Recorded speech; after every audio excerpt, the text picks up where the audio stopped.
അമ്മയ്ക്ക് വേണ്ടി എന്ന പരിപാടിയിലേക്ക് കൊച്ചി ടിവിയിലെ എല്ലാ കൂട്ടുകാർക്കും സ്വാഗതം.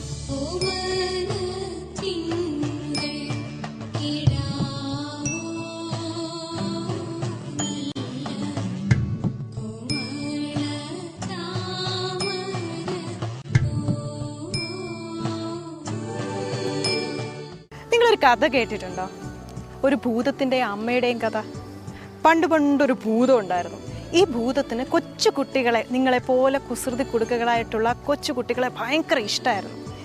അപ്പോൾ ഒരു ദിവസം ഒരു അമ്മയുടെ അടുക്ക് നിന്നും ഈ ഭൂതം കുഞ്ഞിനെ തട്ടിക്കൊണ്ടുപോയി.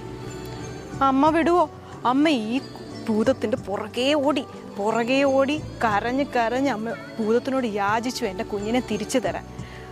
ഭൂതം എന്ത് ചെയ്തെന്നറിയാമോ? ഈ കുഞ്ഞിന് പകരം മറ്റു കുഞ്ഞിനെ സൃഷ്ടിച്ചു കൊടുത്തു, പൊന്നു കൊടുത്തു, വെള്ളി കൊടുത്തു, സ്വർണ്ണയും പല സാധനങ്ങളും കൊടുത്തു നോക്കി. പക്ഷേ അമ്മയുണ്ടോ വിടുന്നു? സ്വന്തം അമ്മ സ്വന്തം കുഞ്ഞിനെ കൈവിടുമോ? അപ്പോൾ അവസാനം ഈ അമ്മ എന്ത് ചെയ്തു എന്നറിയാമോ? തൻ്റെ 2 കണ്ണുകളും ചൂഴ്ന്നെടുത്ത് ഈ ഭൂതത്തിന് മുമ്പിൽ വെച്ചിട്ട് പറഞ്ഞു, ഈ 2 കണ്ണുകളെക്കാട്ടി വലുതാണ് എൻ്റെ കുഞ്ഞ്. അപ്പോൾ ഭൂതം മനസ്സിലാക്കിയെന്നറിയാമോ?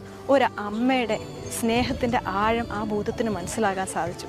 ഭൂതം ഈ കുഞ്ഞിനെയും തിരിച്ചു കൊടുത്തു, 2 കണ്ണുകളും തിരിച്ചു കൊടുത്തു. ഇത് പണ്ട് കേൾക്കുന്ന ഒരു കഥയാണ്. അമ്മയുടെ സ്നേഹത്തിൻ്റെ വില ഈ കഥയിലൂടെ നമുക്ക് മനസ്സിലാക്കാൻ സാധിക്കും.